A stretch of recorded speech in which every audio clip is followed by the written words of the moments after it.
الٹا سونا اللہ کو ناپسند ہے۔ حضرت سیدنا ابو ذر رضی اللہ تعالیٰ عنہ بیان کرتے ہیں، ایک مرتبہ میں وَأَنَا مُسْتَجِعٌ عَلَى بَطْنِهِ، میں الٹا سویا ہوا تھا، پیٹ کے بل سویا ہوا تھا۔ نبی پاک صلی اللہ علیہ وآلہ وسلم تشریف لائے، آپ کا گزر ہوا۔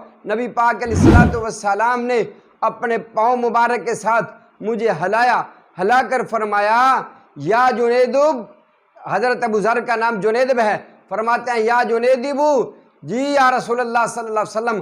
آپ علیہ الصلوۃ والسلام فرماتے ہیں انما هذه ضجعۃ اہل النار، یہ سونا تو جہنمیہ کا سونا ہے۔ اللہ اکبر، منع کیا ہے تو اس میں حکمت ضرور ہے۔ اہل طب نے کہا ہے جو بندہ الٹا سوتا ہے، جب بندہ الٹا سویا ہوتا ہے نا تو اس کا دل جو ہے وہ زیادہ تر بند ہو جاتا ہے، پھپھڑوں کا مسئلہ بن جاتا ہے۔ اس لیے میرے پیارے بھائی الٹا نہ سویا کریں، رسول اللہ صلی اللہ علیہ وسلم کی تعلیمات پر